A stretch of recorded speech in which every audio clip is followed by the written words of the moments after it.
Is it time to panic? Raptors fans and Raptors media right now in disarray. We talk about more next on Beyond the Locker Room.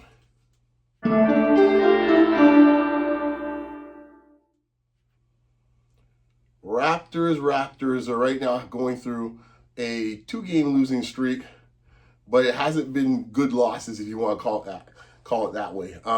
Lost to the Knicks, and then a collapse in the fourth quarter against Orlando. I turn around, they're up 10, next thing you know, they're down 3 in the fourth quarter. A house of horrors. I'm not going to go through the game by game. I'm going to kind of broaden it out. I mean, there's plenty of places you could go if you want to have a breakdown of the game. Knock yourself out on that, but I'm speaking about it from a standpoint of where we're looking at this. Kind of give you a taste of what I'm thinking about. Since we're about 32 games left in the season, they're flat out at 50 games at this point, 29-21. They're in 4th place, but tied with Cleveland, but they have the tiebreaker in Cleveland. They escaped from dropping the 5th last night because the Cavaliers had lost. At this time of this recording, the Cavaliers had lost to the Suns in Phoenix. So we're looking here at a team. I'm going to go through it for a few different places. Let me start here with what I think is happening. And this is the reason why I've never been sold on this team. I think on Basketball Rewind at the beginning of the year, our prognostication, our thoughts of where we think the team was, I said they win between 33 and 37 games. Obviously, they will surpass that mark, I believe. By how much is the question, and we'll get to that in a second. So we got 32 games left in the season. I'm looking here, and one of the reasons why I had that feeling about the Raptors was from a few things, and I discussed it earlier on the pod when I had my assessment of the Raptors at the beginning of the season. One, the makeup of the team from a roster construction is so fallible, it's hard to overcome. And, and it's at some point, you need big players in this case to win and play basketball. You just do. The second part that I think was also troubling to me was the fact that with the roster construction, the lack of size that was there, as I mentioned, there's also a lack of physicality that goes with that. Even when they do have Pirtle there, they're still considered to me to be a very soft team. Sorry, hate to call it that, but that's what I think now you're seeing amongst the Raptor media ecosystem as well as fans. They're now kind of coming to that conclusion, which is something that I've seen pretty much since the beginning of the Darko era. This has been a soft team. The offense that he runs is, quote, a soft offense. And what I mean by that is that it doesn't really have anything that actually moves you, I guess, north-south or something downhill to the hoop. Everything's pass to the perimeter, DHO for a jump shot. And if you're going to have that, you're not going to have a lot of opportunities to be at the free throw line. No post opportunities really. They have this little kind of high post that really does nothing. There's no threat for the center that gets at the high post to do anything with it. So all these type of things is like where I'm looking at from a standpoint of like, I don't think so. I mean, at this point, I don't see it as something that can be constructive or conducive for something like a deep playoff run. It's not the case. Second thing, the point guard play was always suspect. It's been a roller coaster ride with IQ all season long, and I'm sorry. It's like, if you expect, you always say this when you watch the March Madness tournament, right? You progress there by your guard play, by your backcourt. The NBA, to some extent, is very much the same way, too. You have to have good guard play if you want to go deep in a playoff run. And, Emmanuel Quickley is not, he's just flat out, he and Pirtle, I've said it from the time, they're not starters. And one is not even starting now, one's not even playing. The other guy's up and down. And now you're seeing the realization when people are starting, that I've been coming to for the longest time. It's like, you guys have a guy that's making $32 million that's actually a backup. And I'll get the next part, there's elements to this I said before. So to me, that's where I'm looking at from that perspective when it comes to guard play. Shed, useful enough backup, but if you're really talking about a legitimate playoff team that's going to go deep, see a Final Four team, or even someone gets to the semifinals, in this case in their conference, Final 8. Could any Final 8 team, is Jamal Shed really a guy that would be making the roster playing this many minutes? I doubt it. I highly doubt it. Which leads now to the next discussion. Oh boy, how do I say this? You know what? I'm just going to get blunt with it. Darko. It's another concern of mine. I've said it from the beginning. I'll say it on Basketball Rewind. I've said it on X. I've said it on, I'm going to say it here if I haven't said it already since I've come back on the podcast, just so everyone knows where I stand when it comes to Darko Rajaković. I've never felt that he was the right coach for this team. I've always felt that he's kind of like, quite honestly, a yes man. That's what I thought he was.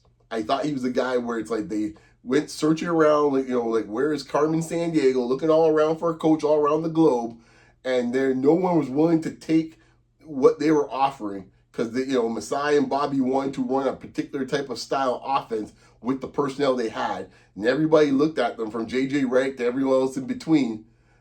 Said like, dude, are you dudes must be crazy, pretty much. Like, no, we're not doing this. And then they landed on Darko because Darko's the one guy who said, yes, boss, I can do it. Yes, boss, I can do it. Okay, good luck with that. Since then, we had 2 losing seasons. You've had Masai run out pretty much due to that poor performance. And Bobby Webster has been kind of extended, but pretty much seems like he's on a short leash. And we'll get to him in a second.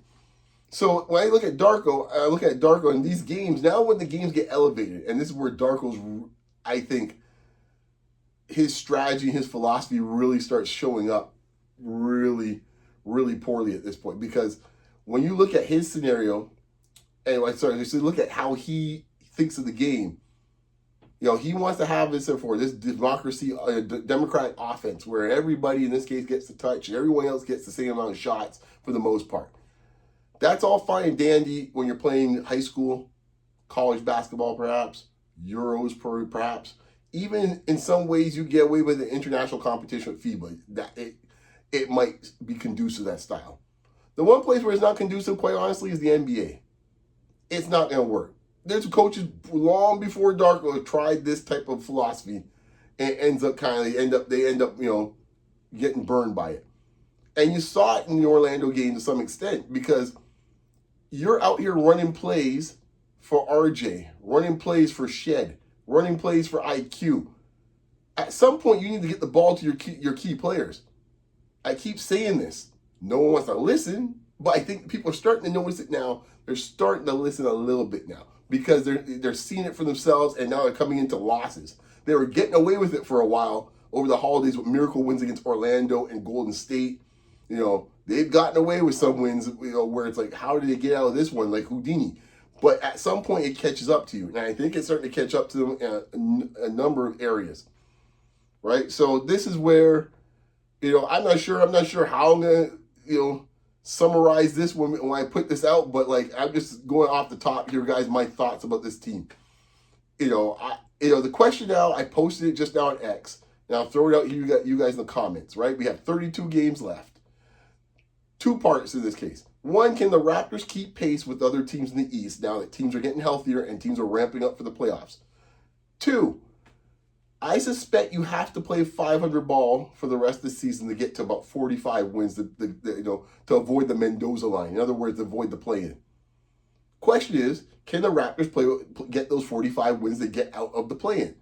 That is the question I ask you guys. I may make a little survey about it later on, in the community. We'll see. But that's the question, because that's what they're going to need to do. That's what they're going to have to do. They're going to have to play over 500, at least 500, to get in. I'm not sure they can do so based on not only the injuries they have with Pirtle, because I'm not sure Pirtle's coming back for any extended period of time. Like, even if it comes back, it's going to be spot duty. And to think that Pirtle's going to be the savior for the Raptors, sorry, folks, that ain't cutting it. And then the other part they have, with that, and I'll throw this in here, I keep saying about the young guys.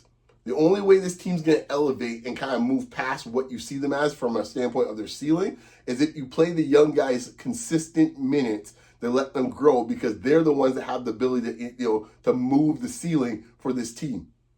At this point, we know what Scotty Barnes is. So Scotty Barnes arguably might be having his best season. And yet still, 29-21, decent enough, but I think people could feel there's shakes and there's cracks in the foundation. Ingram's played, like, you could ask anything else. If you told any Raptor fan and you told them, hey, by the 50-game mark, Brandon Ingram would play like 48 to 49 games this season and be in the top 3, I think, in minutes at some point for most of the season, leading the league in minutes and doing what Brandon Ingram does, which is score buckets and be fairly efficient for him.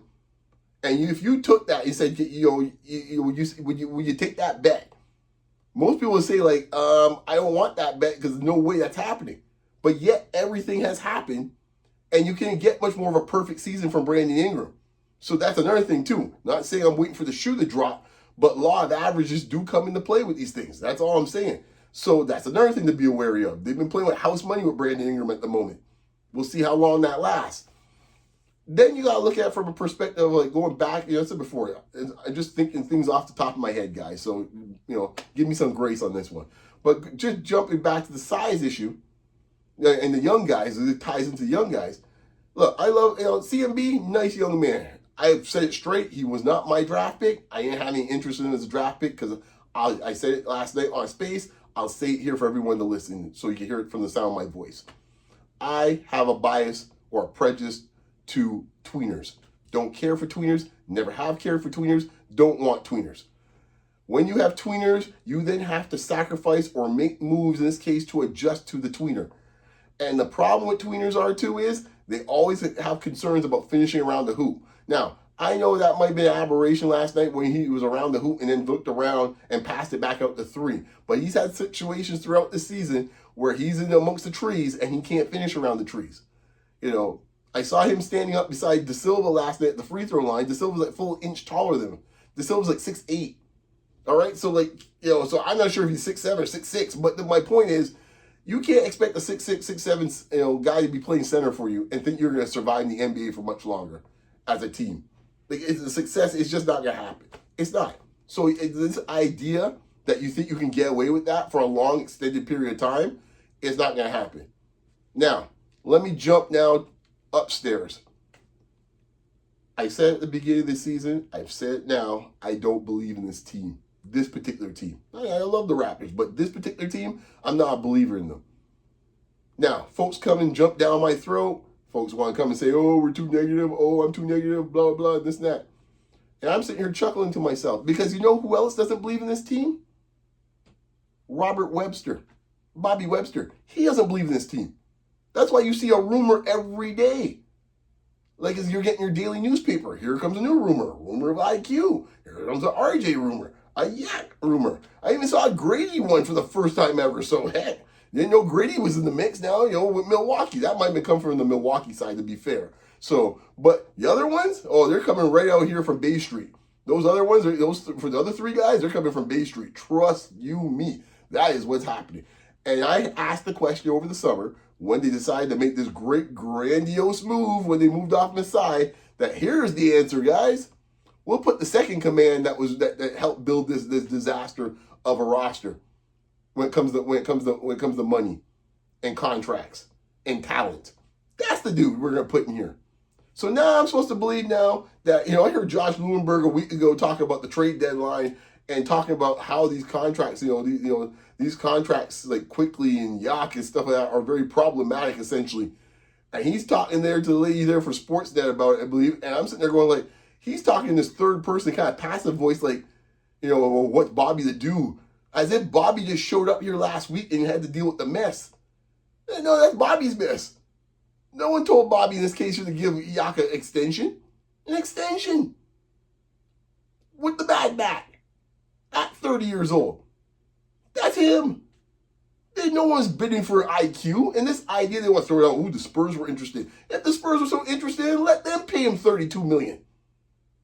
Instead of you pay him $32 million. Oh no, not us. No, we dare not play hardball with IQ of all people. Like, give me a break. So now we out here now trying to clean up the mess that we created now and try to act like if someone else, like some mystery person did it. And we're out here talking about Sabonis, when some Blue Moon or John Morant rumor comes up. Of course, the AD stuff won't stop. And now this week, the biggest fish of them all shows up once again, Giannis. And Giannis might be the one salvation that might help clean up all his dirty laundry. Who knows? We will see. As I said before, I only really like to get the trade talk on this podcast when really things are actually legitimately on the cusp or have happened. But I'm just talking from a pure contractual standpoint. The contracts that we have on this team, that dude, Bobby Webster, is the one that signed these guys.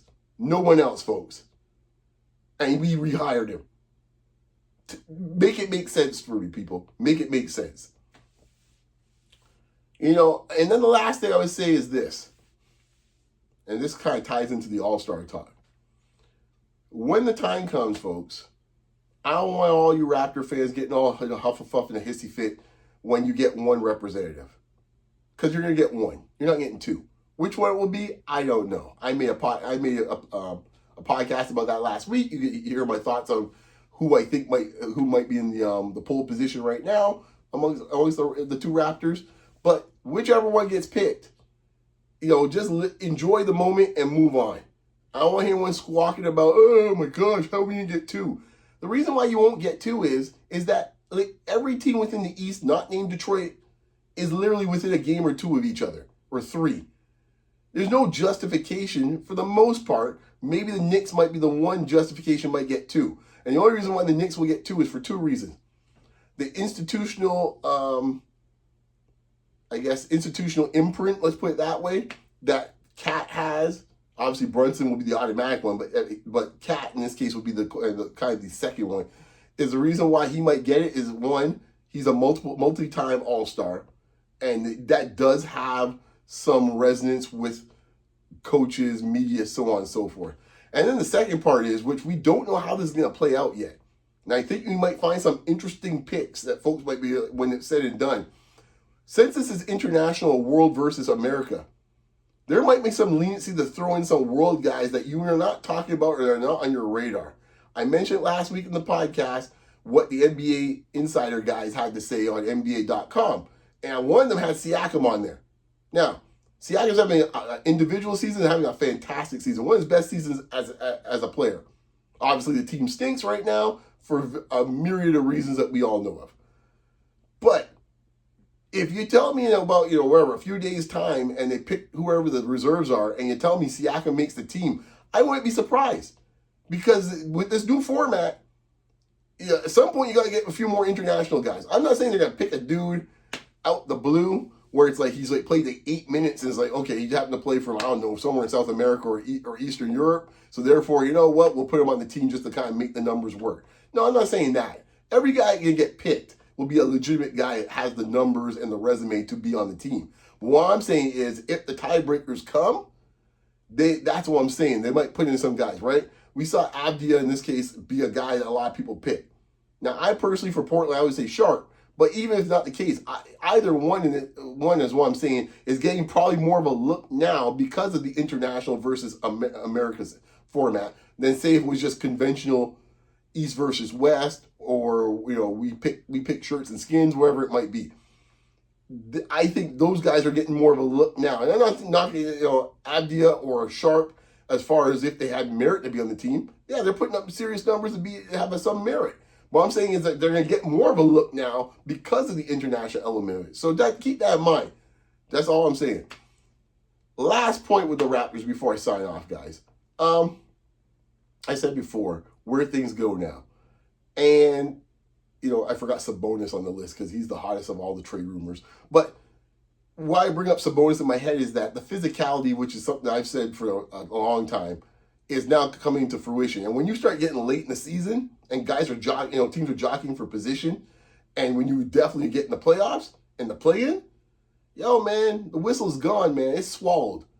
So you can't be crying Darko about the officiating or crying Scotty about this or that. Dude, they ain't hearing you.